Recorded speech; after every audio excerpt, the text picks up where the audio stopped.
Então, vamos dar início a mais um Febrace Meets. Febrace Meets é uma série de encontros que a gente tem feito com a comunidade da Febrace.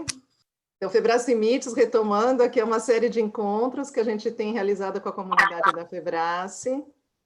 E o encontro de hoje é com duas amigas muito especiais, a Flávia e a Mara, que a gente vai falar sobre o tema Mulheres em Ciências, Feiras de Ciências e o Empoderamento Feminino. Tá? Vocês convidados, né? A gente está com os convidados, vão poder interagir com a Elmara e com a Flávia através do chat do canal. Tem essa plataforma na barra, né, inferior, tem um balãozinho, em alguns softwares está chat, outros bate-papo, é só clicar e digitar na caixa de diálogo o seu comentário, a sua pergunta, que no final a gente vai ler para as nossas convidadas. Então, vamos lá. Eu acho que eu comentei já que está sendo gravado, eu vou falar de novo, tá, gente? Porque é importante que todos saibam que essa atividade está sendo gravada e que depois a gente vai disponibilizar no canal da Febrace no YouTube. Então, vamos começar. Eu vou começar abrindo, fazendo perguntas para as minhas colegas. Vou começar com a Flávia, depois a gente passa a palavra para a Elmara. Flávia, me fala um pouquinho da sua formação e o que você está fazendo hoje. Então, em primeiro lugar, eu gostaria de agradecer o convite, né, dessa grande amiga, né, que é a Helena, em nome, então, da Febrace. Muito obrigada pela oportunidade de estar aqui com vocês. Eu sou a Flávia, como a própria Helena já me apresentou, eu sou formada em Engenharia de Alimentos pela URGS e também fiz mestrado e doutorado na mesma universidade, Engenharia de Produção.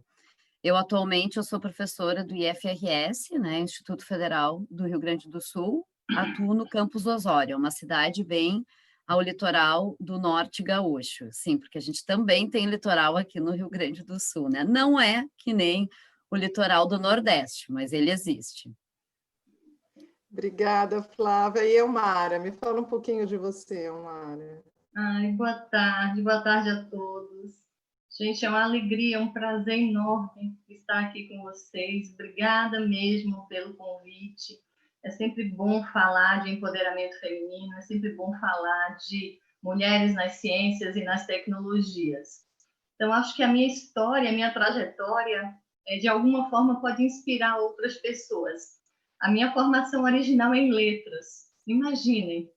Né? Então, alguns anos depois de formada, alguns anos depois de, né, que eu estava ensinando inglês, eu me apaixonei pelo potencial das tecnologias na educação. Imagina que isso era nos anos 90, né, meados dos anos 90, os computadores pessoais estavam chegando até nós. E eu via naquele recurso, naquela ferramenta, um potencial enorme para a educação. E aí enveredei pela área das tecnologias, enfim, e aí fiz várias especializações na área de ciência da computação, tecnologias na educação, aplicações pedagógicas dos computadores, mídias na educação e por aí vai. Eu fiz meu mestrado na URGS, né, com a Flávia, em educação, mas com o viés nas tecnologias na educação, e o doutorado na UFBA, estudando um pouco da produção de subjetividade nos ambientes virtuais de aprendizagem. Então, toda a minha trajetória, né, depois que eu passei a trabalhar com tecnologias, foi nessa área. Durante 15 anos, eu trabalhei especificamente com formação de professores para o uso das tecnologias na educação, e em 2015, os núcleos de tecnologia educacionais aqui na Bahia foram extintos, e eu retornei para a escola.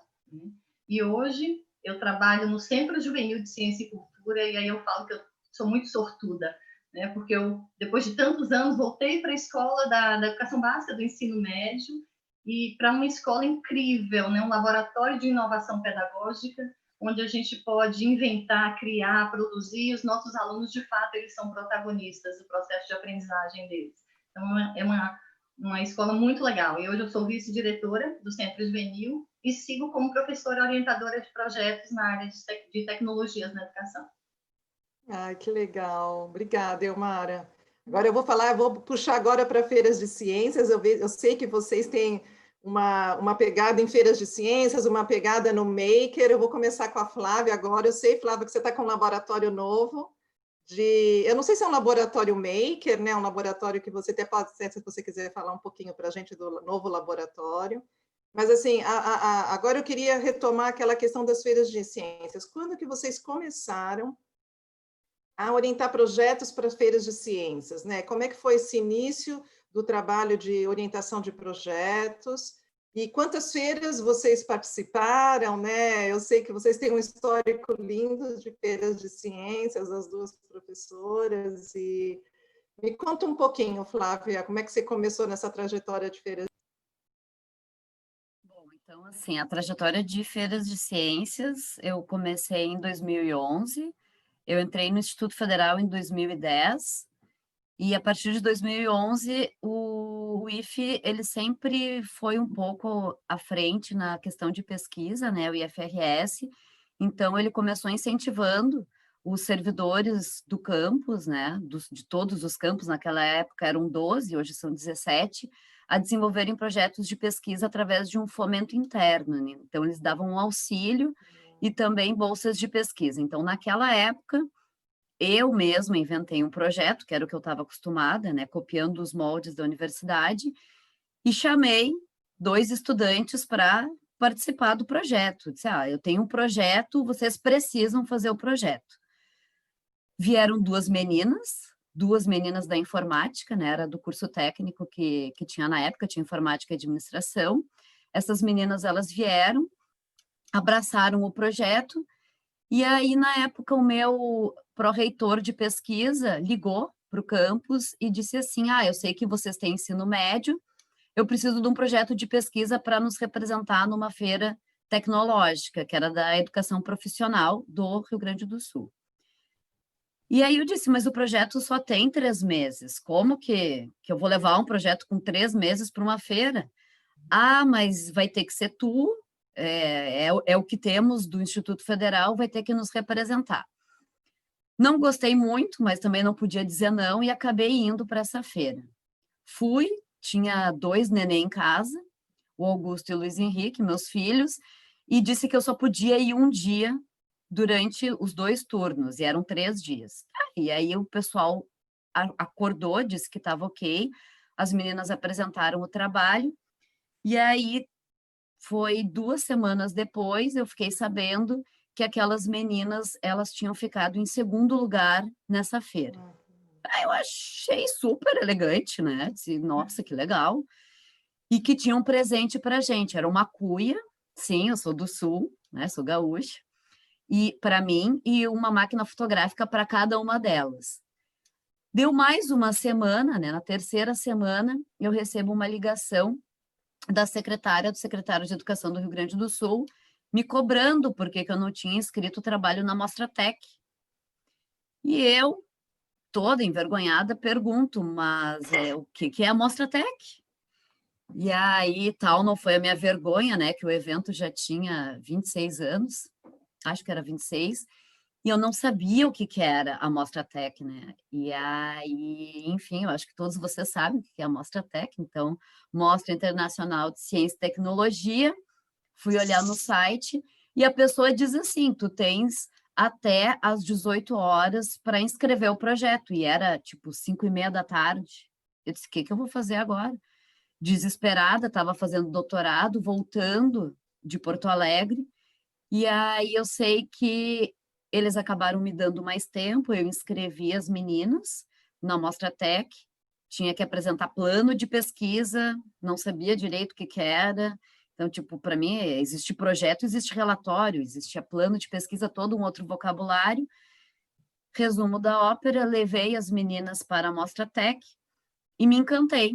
E me encantei com aquele mundo, com aqueles jovens, eu fiquei impressionada com tudo aquilo. E aí eu disse, bom, agora eu quero vir todo ano. Tinha uma chamada Noite Cultural, chorei do início ao fim. Só que assim, foi como eu entrei no mundo da pesquisa da educação básica, né? Então, nos Mas você vai mundos de na hoje. Magas, Carla? E 5 e aí, meia? o que que aconteceu? Após isso, não parei mais, só que tudo mudou. A forma que eu fazia o projeto, né? Que eu postei o projeto e chamei as meninas. Depois, mais tarde, eu vi que isso não era a forma, mas isso foi como tudo iniciou. Desde lá eu não parei mais. Hoje os alunos é que determinam o que que eles querem fazer e estudar. Quem acaba estudando mais sou eu, porque eu preciso ir atrás para acompanhar eles, né? E a parte mais, assim, instigante também é acabar nessa divulgação científica das feiras, né? Eu já nem sei de quantas feiras eu já participei, mas já orientei mais de 100 estudantes de 2011 para cá, Que legal. mais de 80% deles meninas, também não sei dizer por quê. Legal, Flávia, super obrigada. Eu quero agradecer aqui a Solange, eu vi a Solange aqui conosco. Obrigada, Solange, pela sua presença. Eu vi que a Irene também está conosco, a Irene da Febrase, todo mundo conhece também. Que legal, Flávia. Então, assim, eu acho que na próxima pergunta que eu vou fazer com você, a gente vai perceber por que que as meninas, não sei, por que que as meninas estão participando mais aí no seu caso. Depois a gente toca nesse assunto. Mas que legal a tua trajetória de feiras, e também acho que tem muitos prêmios que você ficou, acho que tímida para falar, mas você com certeza conquistou muitos prêmios aí nessa sua trajetória. Quantos prêmios vai, Flávia? Você tem essa conta ou não? Eu já tentei fazer, na verdade, são mais de 100 Sério? premiações. Nossa. São, eu não sei, assim, é difícil acompanhar, os meninos são muito bons, né? As meninas, na verdade, os meninos também, e mas é que eles têm algo de muito especial, porque quando eles fazem, depois que eu me dei conta que quem tem que desenvolver o projeto de fato são os estudantes, né? Então, aquele meu modelo antigo que foi o meu início de tudo, foi o meu despertar, porque cada um tem o seu, esse foi o meu. Eu vi mais tarde que ele não funcionava, e aí no momento que eles passam a ser os protagonistas, aquilo faz parte dessa piazada, e essa piazada acaba se envolvendo de uma forma como respirar. Então, como respirar para a gente não pensa que a gente precisa respirar, eles acabam desenvolvendo seus projetos científicos e isso acaba trazendo reconhecimento. E esse reconhecimento não é só para o estudante, esse reconhecimento acaba sendo bom para mim, que acabo vivenciando isso junto a eles, e para suas famílias, para suas cidades, porque o Instituto ele atende 23 municípios, né? Então, os municípios do litoral norte, eles são todos muito próximos, e isso acaba trazendo um retorno para cada uma dessas cidades que nos rodeia. E ele é grande, os reconhecimentos são grandes, e isso acaba engrandecendo, eu acho, que a todos nós, né? Sim. Vamos ouvir um pouquinho, Elmara. Elmara, quando que você começou a desenvolver projetos de pesquisa para feiras de ciências, ou melhor, a orientar projetos de pesquisa para feiras de ciências? Eu não tenho o know-how de Flávia, fico super emocionada em ouvir Flávia falar, porque realmente é um trabalho lindo. Né? Eu tinha uma caminhada em orientação de trabalhos na universidade, na graduação e na pós-graduação. Então, em 2015, quando eu retornei para a educação básica, eu sempre fui muito inquieta, né? Então, eu sempre busquei que os meus alunos fossem autores de projetos de produtos, isso na universidade. Na educação básica é um pouco mais complicado, né? As escolas elas não têm tanta tradição de desenvolvimento de projetos, apesar de aqui na Bahia a gente tem um projeto muito legal, que é o Ciência na Escola, que incentiva muito as escolas, e nos últimos 6, 7 anos as escolas têm se mobilizado bastante para desenvolver esses trabalhos. Mas quando eu entrei no Centro Juvenil, o Centro Juvenil estava sendo criado, né? Então eu comecei junto com o centro.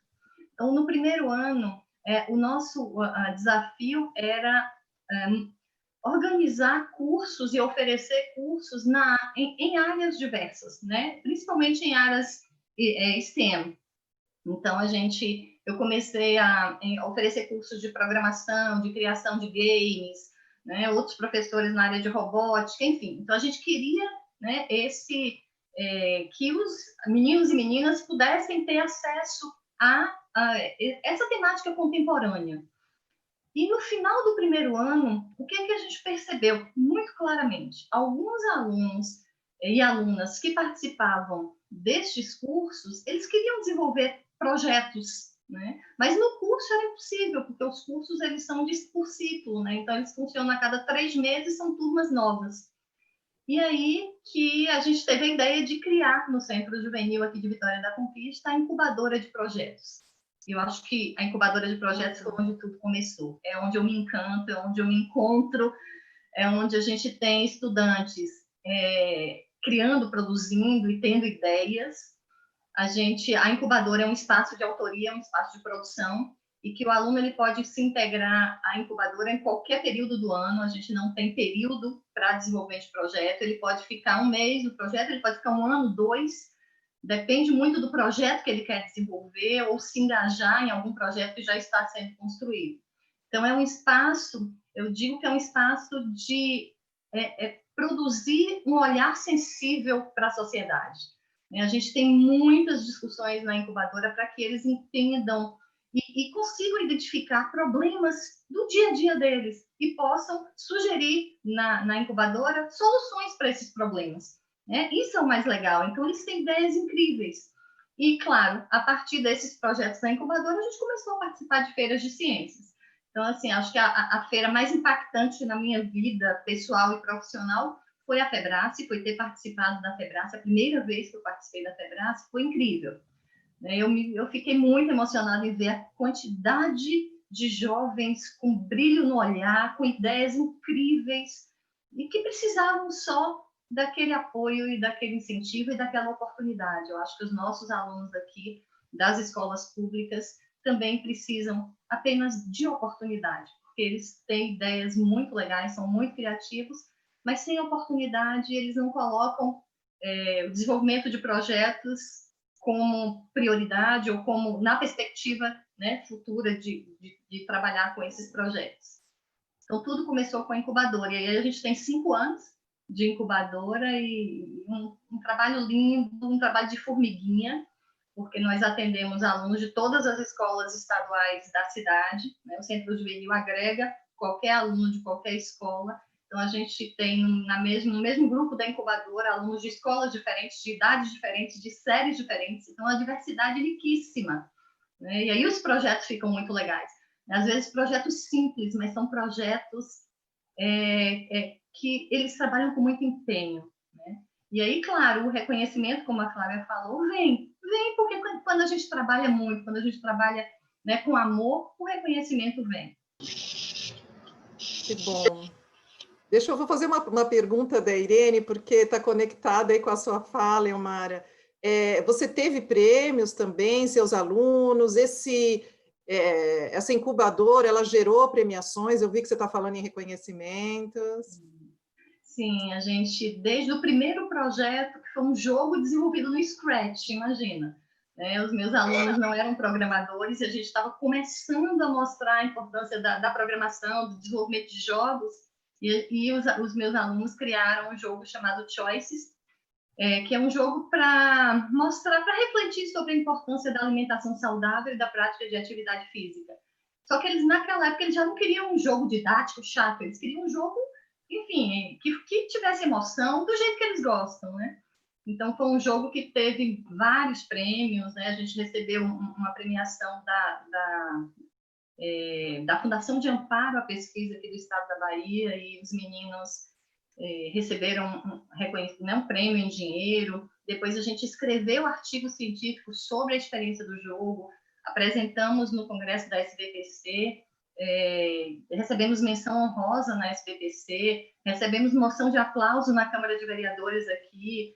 Esse foi o primeiro, né? Depois disso vieram vários. A gente já levou projetos para a Febrace, já levamos projetos para outras feiras de ciências.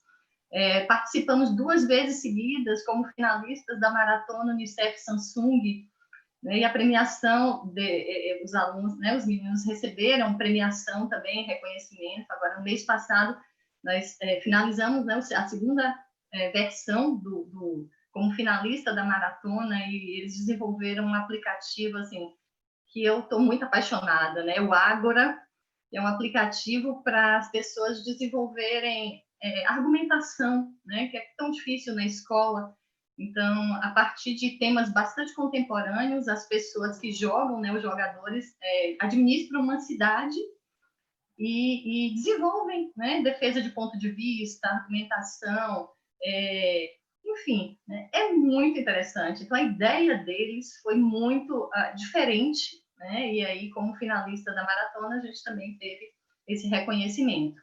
Depois de amanhã, a gente vai receber uma outra moção de aplauso na Câmara de Vereadores por causa desse projeto do Ágora, e fomos selecionados agora para recebermos uma menção honrosa também, uma premiação na SBPC esse ano, que vai ser virtual, agora em novembro, com um projeto de um aplicativo Conexão Cidade. E foi uma menina que desenvolveu na incubadora, um projeto bem legal, em que a população de Vitória da Conquista pode ter acesso aos espaços públicos da cidade através desse aplicativo. Então, são vários projetos, e assim, eu sou apaixonada por cada um deles.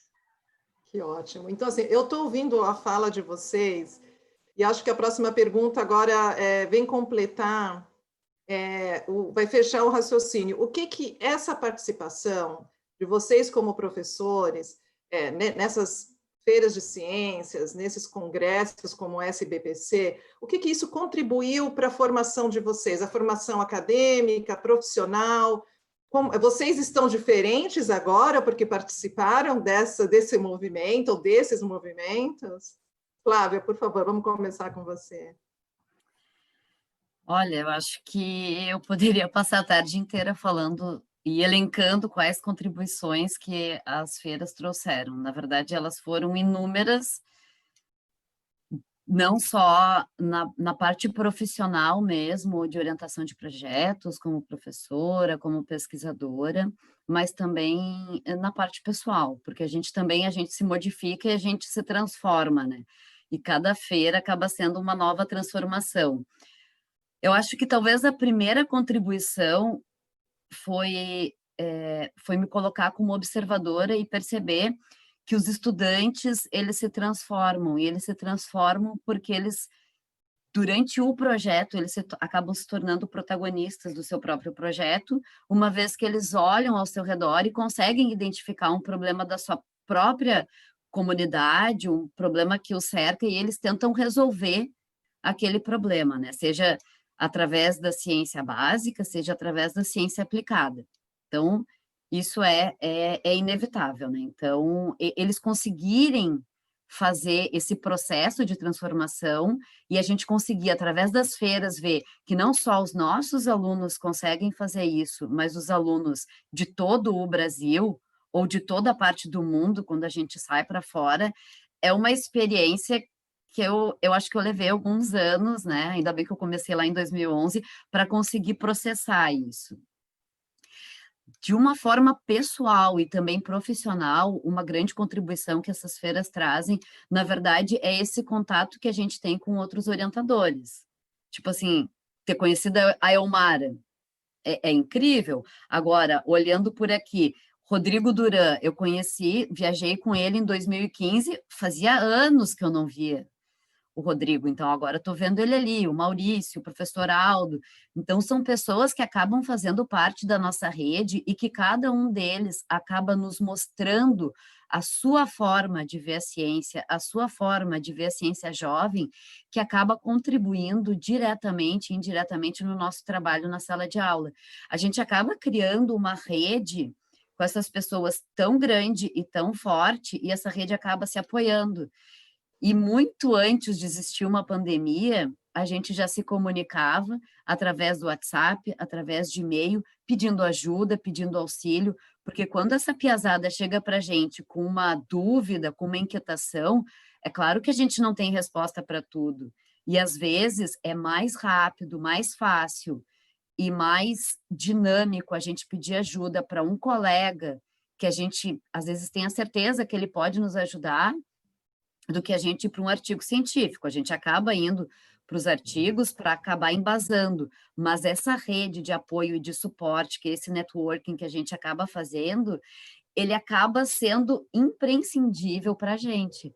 Então, a gente se comunica final de semana, de noite, em todos os momentos. Então, para mim, se eu tivesse que elencar as principais, seria vivenciar e conseguir entender e perceber os diferentes estudantes de todo o mundo, como eles conseguem olhar a ciência e como eles conseguem alcançar esses resultados, e esse vínculo de amizade que a gente tem com todos esses profissionais, né? Então, por exemplo, ter conhecido a Elmara, bom, quando eu descobri que ela era uma fellow, eu fiquei, assim, impactada, né? Como diria, porque tipo, ela estava do meu lado, ela foi minha colega de quarto. Depois desse ano a gente ainda viajou junto para um outro intercâmbio cultural, né, de STEM e inglês, que eu nunca poderia ter imaginado. E aí essa troca ela começa a se concretizar de uma forma muito maior do que eu mesma poderia imaginar. Que legal, Flávia. E Elmara? Você é a mesma, Elmara, depois de participar de feiras de ciências? Eu sempre digo que, assim como o Raul Seixas falou, eu sou uma metamorfose ambulante. Assim. Eu prefiro ser, na verdade, né, como ele diz. Então, assim, eu aprendo o tempo inteiro. Eu tenho mais de 30 anos na educação. Né? Então, é como se eu tivesse começado agora. Eu tenho brilho no olhar como se eu tivesse começado há 5 anos. Né? Então, eu aprendo muito. A minha trajetória sempre me levou muito a eventos acadêmicos, eventos, né, enfim, produção de artigos, produção de papers, isso sempre fez parte da minha vida. Quando eu voltei agora em 2015 para o ensino médio, né, eu quis trazer isso para os meus alunos. Então, além das produções para as feiras de ciências, todos os alunos e os grupos que trabalham na incubadora junto comigo escrevem artigos científicos, porque isso também transforma a vida deles. A gente sabe que os nossos estudantes têm muita dificuldade de escrever, têm muita dificuldade, sabe? É notório, né? Os índices da educação básica mostram isso, e aqui para a gente não é diferente. Então, você né, levar esses alunos a escrever, a pensar, a refletir sobre o processo de criação dele, e levar esses alunos, por exemplo, como a gente, nos últimos 5 anos, né, participando da SBPC, e esses alunos do ensino médio, apresentando o trabalho deles, junto com alunos de graduação e pós-graduação, é transformador. É realmente transformador. Me lembro a primeira vez que eu fui para a SBPC com os estudantes, eu levei 3 estudantes que nunca tinham saído da cidade. Era a primeira vez que eles tinham saído da cidade. E nós conseguimos que a Secretaria de Educação da Bahia, do estado da Bahia, financiasse, né, a viagem. Então, a gente foi de avião. Então, a primeira vez que saiu da cidade, a primeira vez que andaram de avião. Me lembro que quando a gente chegou em Belo Horizonte, né, esse SBPC nesse ano tinha sido em Belo Horizonte, eles viraram para mim e falaram: professora, o aeroporto daqui é maior do que o shopping da minha cidade. Então, assim, é transformador, sabe? Você abre os olhos para outro mundo, para outra perspectiva. Esses alunos, por exemplo, hoje já estão na universidade. Então, assim, acho que não tem prêmio maior para um professor do que ver esses jovens crescendo, sabe? Tendo perspectiva de futuro, porque assim, a maioria dos nossos alunos, pelo menos a nossa realidade aqui, é terminar o ensino médio e ir para o mercado de trabalho. Dificilmente eles colocam como possibilidade ir para a universidade. Então, esses projetos, a incubadora de projetos, as feiras de ciências, esses eventos têm transformado a vida de vários desses estudantes. E a minha também. Sim, a gente está inserido nesse contexto, a gente fica muito orgulhoso, né, como organizadores de algumas desses movimentos, como uma organizadora da FEBRASE, a gente fica muito orgulhoso com o resultado, né, que alcança esse tipo de iniciativa, né. E agora vamos falar das meninas. Eu vi que a Karine está aí, tem outras várias, né, colegas nossas de feiras de ciências. Eu queria falar das meninas agora. A Flávia falou que um bom percentual, eu não entendi, era 80% mais ou menos. É isso, Flávia? Mais São de meninas. 80%. Agora, o que a gente pode fazer, que ações que a gente pode fazer para que mais meninas sigam as carreiras científicas, né? A gente ainda percebe na graduação, a professora Roselinda acho que não conseguiu chegar, deixa eu ver se ela está conosco aqui, mas eu acho que ela não conseguiu. Ela estava numa outra banca, mas ela vai chegar. Mas, assim, ela como a professora Roseli é da área de engenharia, ela ainda vê muita dificuldade para a gente inserir as meninas na área de engenharia, né? Então, eu queria que você falasse um pouquinho, Flávia, qual é a tua percepção das meninas na área de ciências, que ações que a gente pode fazer para atrair mais meninas para esse mundo da ciência, para as profissões científicas? Na verdade, a gente precisa desmistificar o conceito que elas mesmas têm dessa área, de que existem coisas de menino e existem coisas de menina. Infelizmente, a gente ainda precisa trabalhar um pouco nisso, e isso ele vai para o ensino fundamental, né? Na verdade, ele vem desde cedo. O que a gente tem feito no Campus Osório para tentar mudar um pouco isso, a gente tem feito, então, projetos com estudantes do ensino fundamental. Então, lá no início, eu era um pouco contra focar muito em meninas na ciência, porque eu não queria excluir os meninos. Mas aí, o CNPq vem com uma proposta, meninas na ciência. Eu digo, mas até o CNPq está pensando nisso. O que a gente fez? Então, as meninas do Campus Osório se uniram, mais o professor Cláudio, né? Então, a gente tinha que ter um menino nessa história. E a gente começou a quantificar os dados do Campus Osório, e a gente percebeu que mesmo no Campus Osório não tendo engenharia, a entrada das meninas nos cursos, tanto de informática quanto nos cursos de análise e desenvolvimento de sistemas, que é o nosso superior, eram de 17%. Então, eu disse, bom, então a gente vai precisar sim fazer alguma coisa. Então, com o projeto Meninas na Ciência, a gente começou a entrar dentro de 3 escolas, nós elencamos 3 escolas que estavam próximas do Instituto Federal. Na verdade, Osório é uma cidade muito pequena, quer dizer, não tão pequena quanto a cidade da Maria, que é Maquiné. A cidade da Maria tem 6 mil habitantes, Osório tem 44 mil, 45 mil, mas eu ainda acho pequena porque eu sou de Porto Alegre.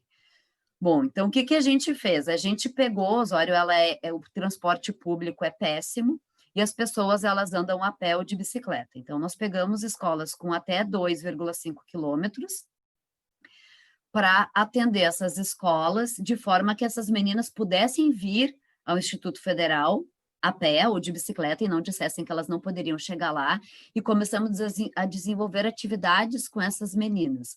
Que tipo de atividade? A gente começou a desenvolver atividades como rodas de conversa, quem são as mulheres que trabalham na engenharia, quem são as mulheres que trabalham no meio científico, desenvolvendo pesquisa, e a gente percebeu que elas não sabiam.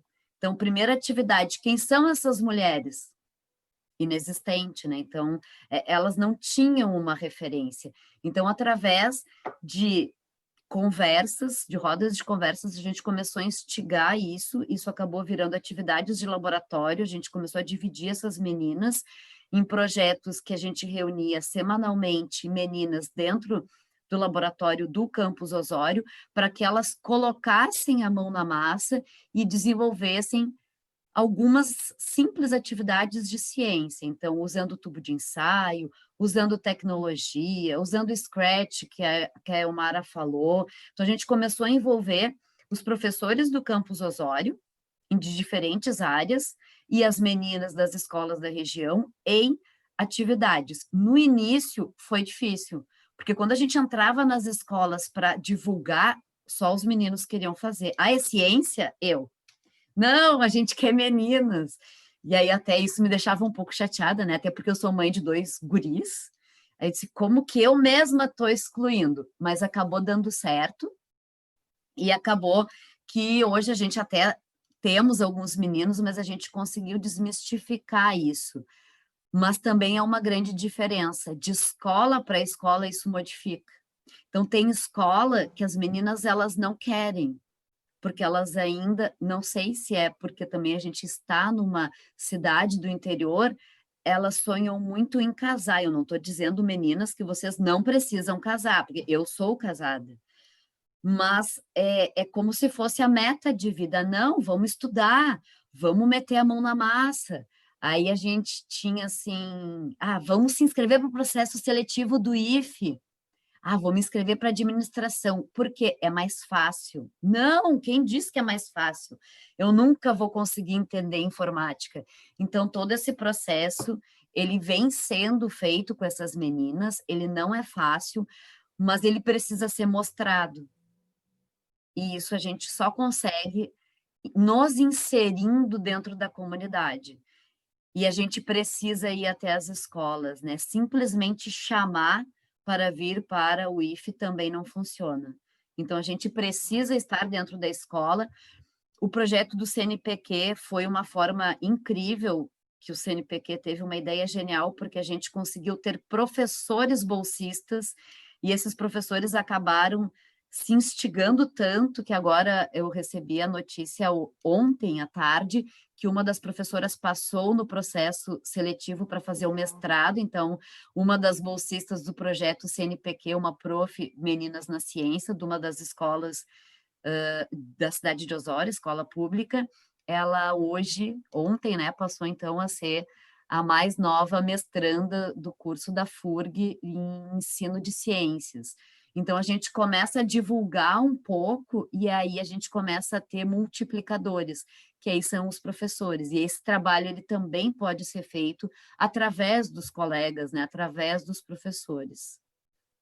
Que legal, Flávia. A gente na Febrace tem muito cuidado, lógico, a gente não divide as categorias, né? Meninas, meninos, mas a gente tem muito cuidado e de uma forma muito sutil a gente consegue mostrar nas redes sociais, nos nossos vídeos, muitas meninas fazendo ciências. Então, a gente entende que se você mostrar que elas também fazem, outras meninas, né? Então, levar esse conhecimento para as meninas de que menina pode fazer ciências, eu acho que é o começo, é o start, né?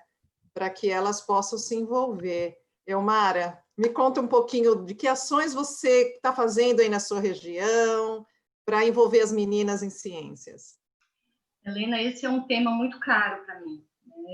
Eu sou de uma geração em que a gente não tinha opção. Então, quando a gente entrava no ensino médio, eu e, enfim, tantas outras mulheres, a gente tinha que fazer magistério porque era a única opção que a gente tinha, era ser professora. Mas desde aquela época eu sempre fui militante pelas minorias, em especial em favor das mulheres. Eu sempre acreditei e a minha vida, né, assim, sempre foi pautada nisso. As mulheres, elas têm o direito de escolher o que elas quiserem. Elas vão para as áreas Sim. que elas quiserem. E hoje eu atuo, enfim, há mais de 20 anos, né, na área das tecnologias, e as tecnologias tem uma das maiores disparidades entre homens e mulheres. Né? Eu acho que a minha luta foi tão ferrenha que, assim, diferente de Flávia, que tem 2 meninos, eu tenho 2 meninas, né, 2 filhas, e a minha luta foi tão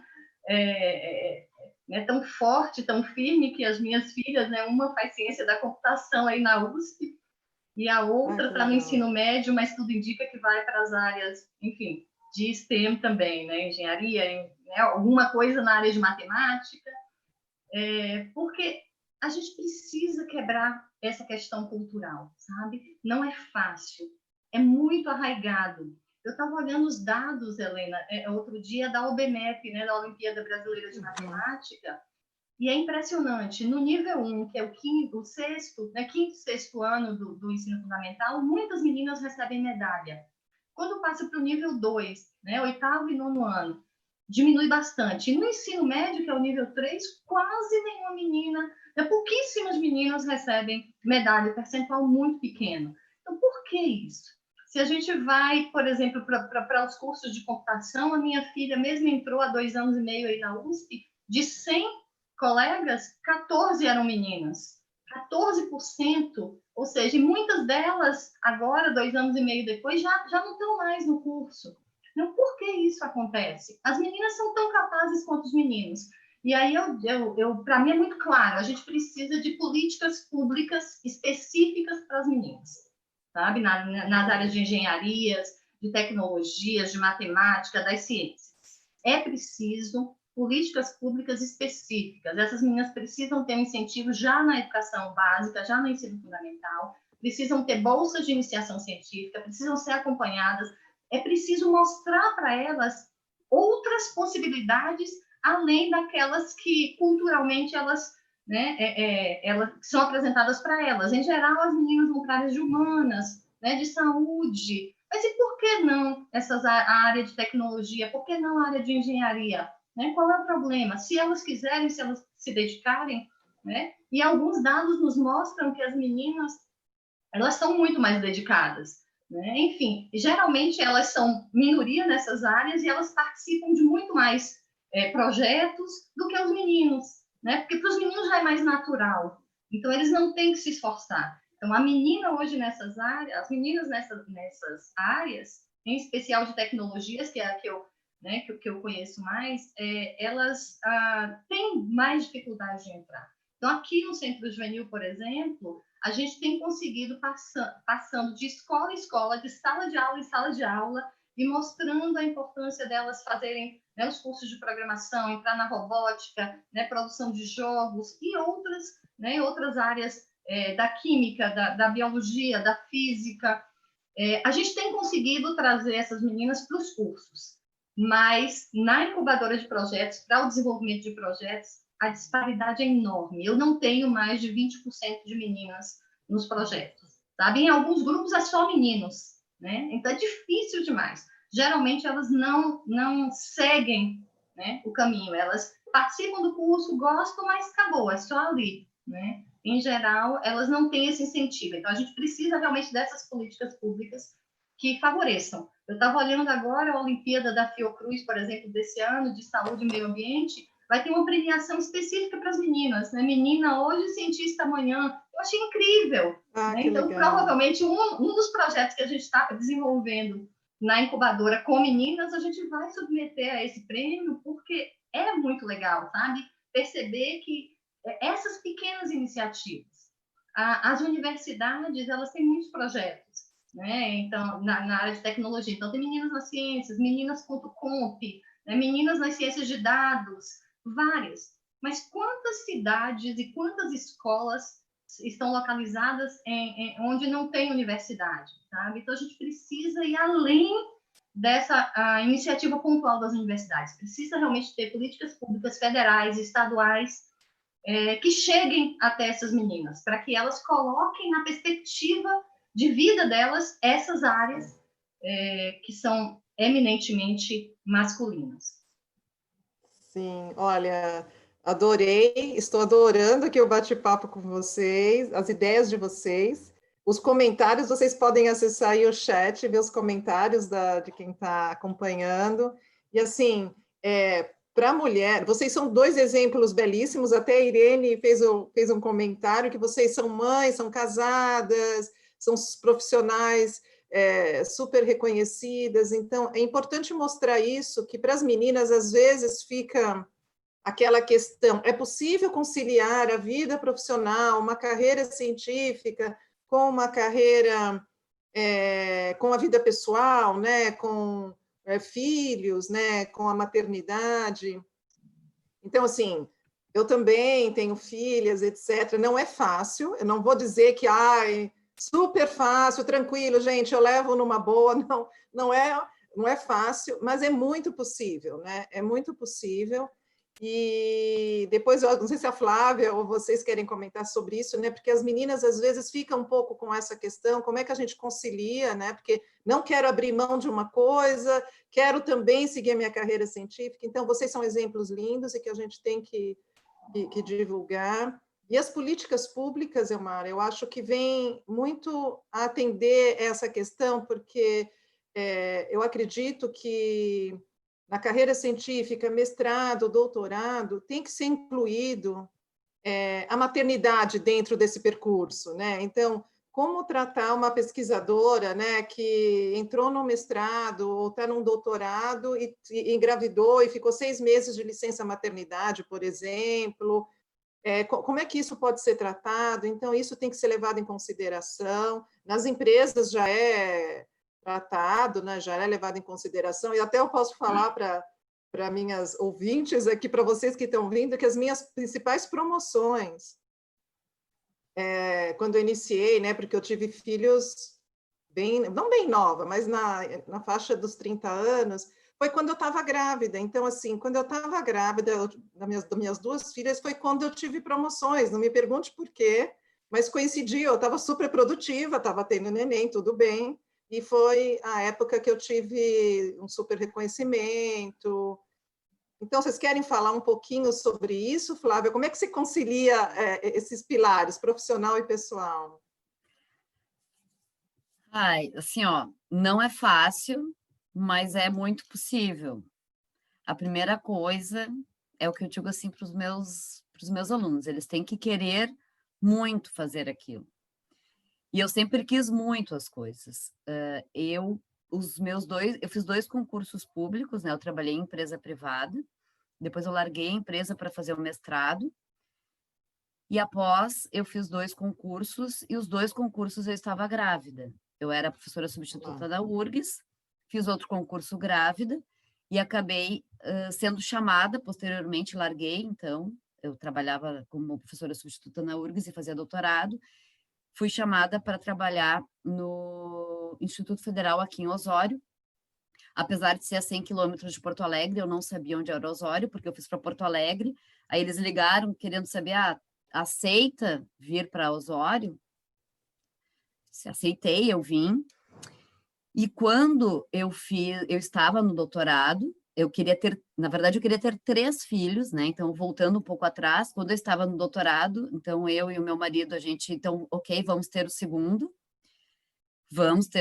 Então, no meio do doutorado, eu não prorroguei o tempo, então falamos agora há pouco sobre a licença maternidade ou não, mas eu sou uma pessoa elétrica, eu não sou o parâmetro, eu sou hiperativa, eu acho que se fosse na época anterior, eles tinham dito, ela tem TDA ou TDAH, não sei qual é a sigla, porque eu sempre fui uma pessoa elétrica, então isso também, talvez, eu possa me assemelhar a ti, Helena, então eu também tive os meus momentos mais produtivos na gravidez e enquanto eu tinha as crianças pequenas.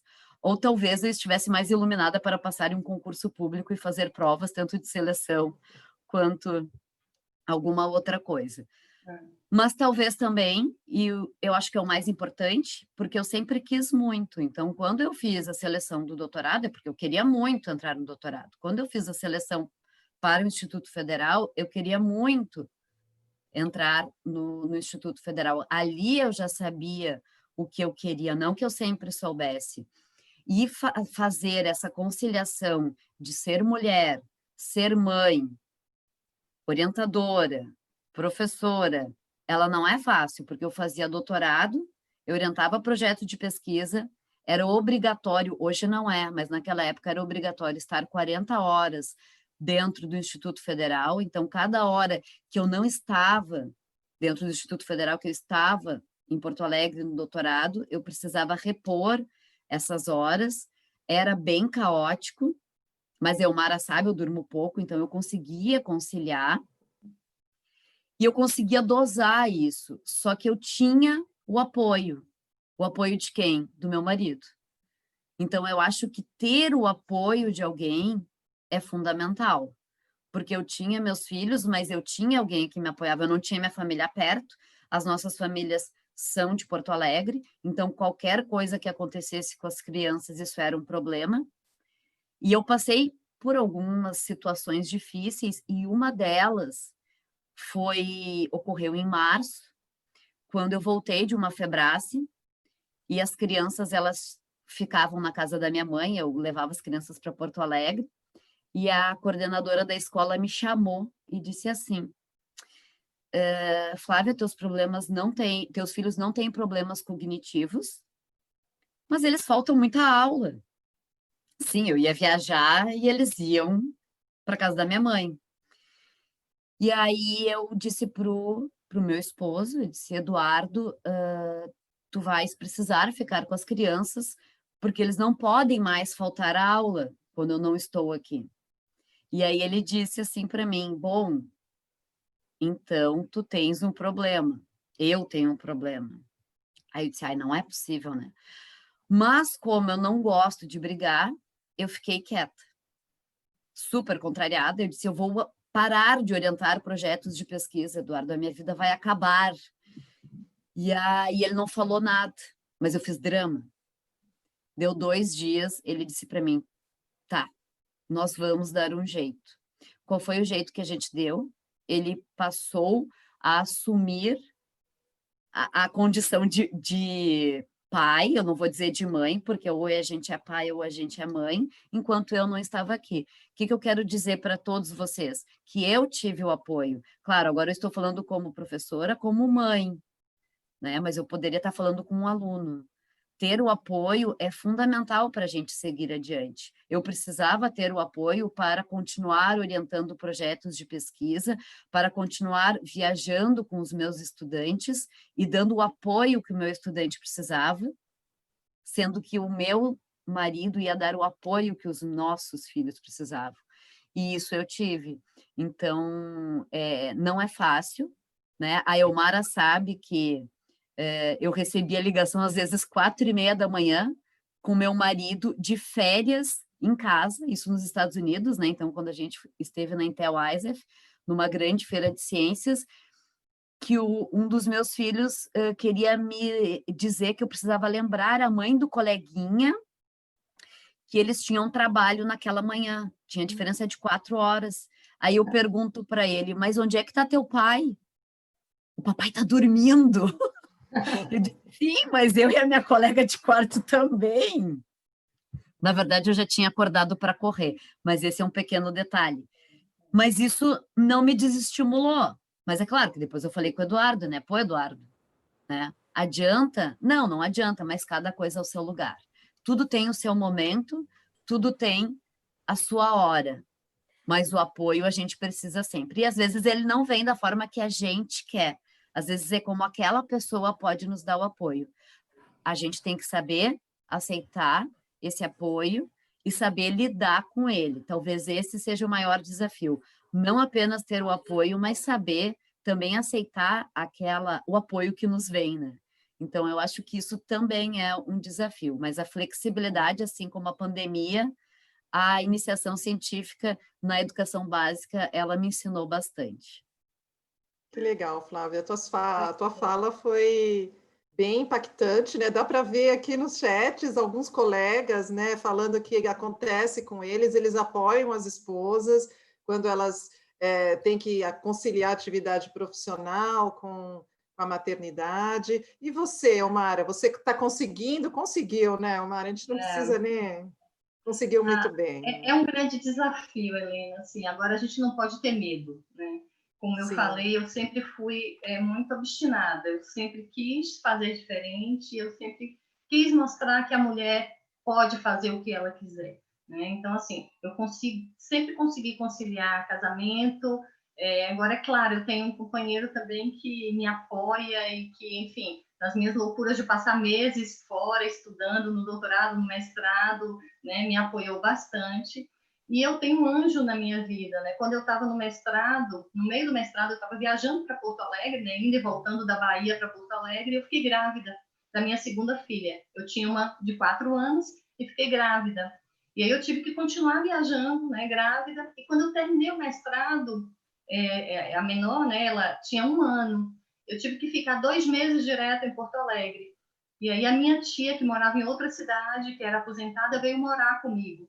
Então, ela assumiu, né, a casa e assumiu a minha filha, e eu fiquei 2 meses lá, todo mundo falando que eu era louca, como é que eu deixava um bebê de 1 ano, né, 2 meses longe, e para mim aquilo eu estava fazendo por elas, né? A mesma coisa foi no doutorado, eu fiz o doutorado sanduíche na Espanha, e eu não tinha condição de levar a família inteira para lá, e nem ficar vindo para cá, porque é muito caro.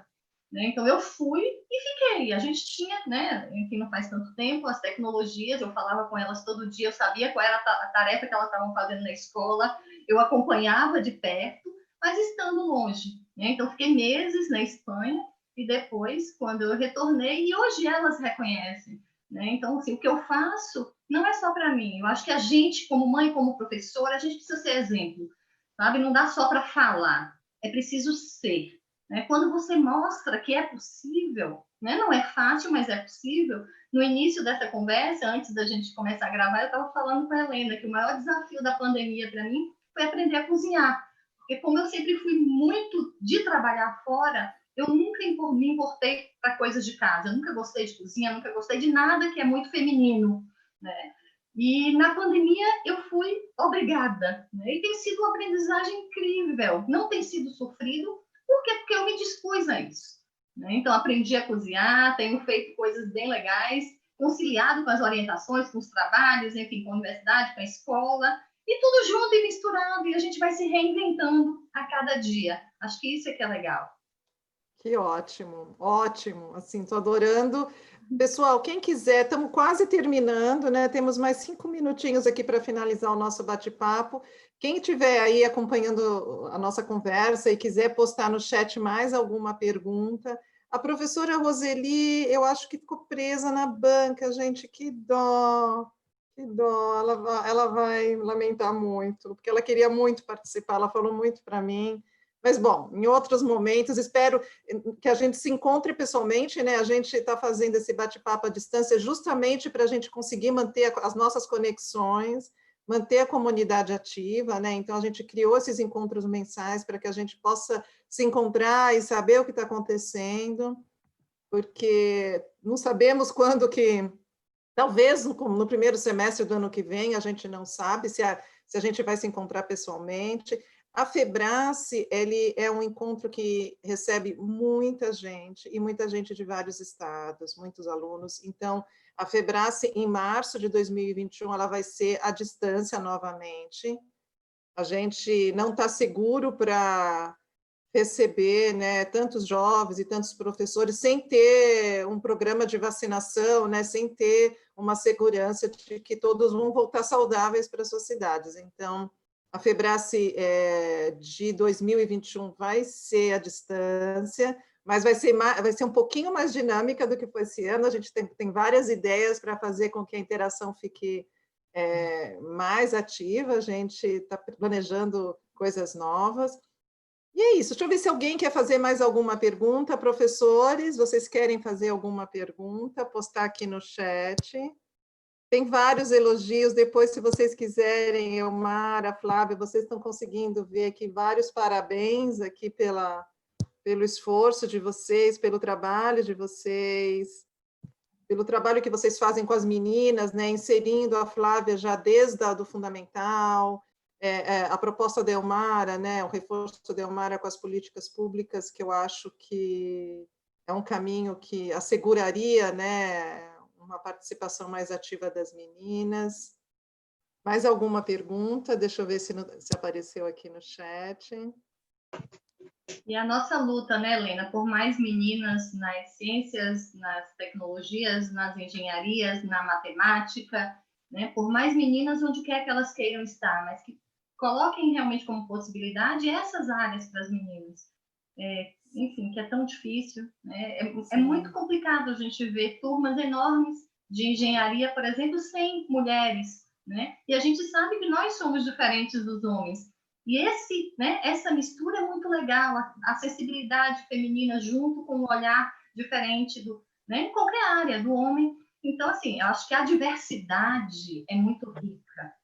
Então, como a gente tem menos mulheres, a gente precisa de políticas específicas para as meninas e para as mulheres, para daqui a alguns anos, né, a gente poder estar juntos, né, junto com os homens, de uma forma mais equiparada, né? Eu estava olhando outro dia que os pesquisadores 1A do CNPq, menos de 25% são mulheres. Você imagina, né? É o top da pesquisa no Brasil, a gente não tem 25% de mulheres. E a gente tem pesquisadoras incríveis no Brasil, né? Então, a gente precisa mudar isso. Sim, concordo plenamente. Esse debate está sendo gravado e a gente vai disponibilizar no canal da Febrace no YouTube, para que quem não pôde estar presente ao vivo conosco possa assistir e que as ideias de vocês possam ser divulgadas, né, para outros professores, outras professoras. E eu vou agradecer, gente, vou encerrar o painel, agradecer a participação. Flávia, muito obrigada. Elmara, muito obrigada, foi fantástico. A presença de todos os professores e estudantes. Flávia, você quer fazer um tchau aí? Dar uma fala de tchau? Eu queria agradecer, então, não só apenas ao convite, mas essa oportunidade de ter encontrado vocês, mesmo que brevemente. A minha grande amiga e colega também, né, de quarto, Elmara. E eu acho que é esse momento incrível que a gente consegue um pouco trocar ideias e dividir também, porque às vezes o que vem da gente talvez sejam as conquistas, mas elas não são fáceis, elas são difíceis. Então, hoje, ser mulher, estar à frente, né? Eu não comentei no início, eu só disse que que eu sou, né? Não era, eu sou ainda professora do Instituto Federal, eu estou à frente da direção geral do campus, e nesse momento de pandemia é algo bem difícil. Então, ser mulher, cozinhar, estar em casa, acompanhar as crianças, estar à frente de tudo isso, mas é possível, né? Eu acho que ter pessoas que nos cercam, que nos apoiam. Então, assim como em casa, eu tenho o meu esposo que acaba me dando todo esse apoio. No IFE, eu tenho a equipe, né? Toda a minha equipe de gestão, que acaba sendo sensacional.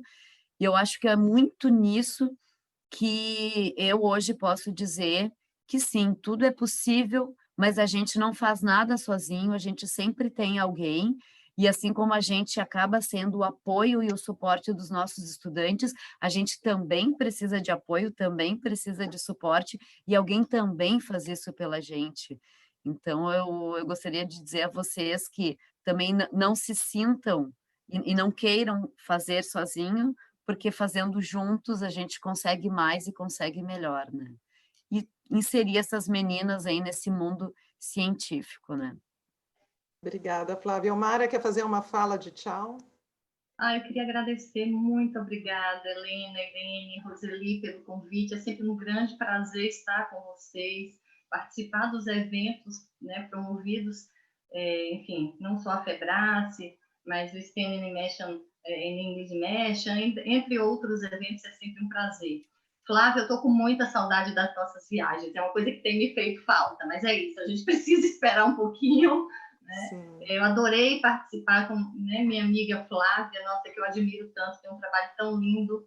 E a gente continua, né, trabalhando e trazendo as meninas para a ciência, para as tecnologias. E uma coisa de cada um dia após o outro, né? A gente vai conquistando. E meninas, é uma mensagem que eu deixo para vocês. Não tenham medo, né? Sejam o que vocês quiserem ser. A gente aprende a ser mulher. Então, assim, a cada dia a gente vai aprendendo que qualquer área que a gente queira, ela pode ser acessada por cada um de nós.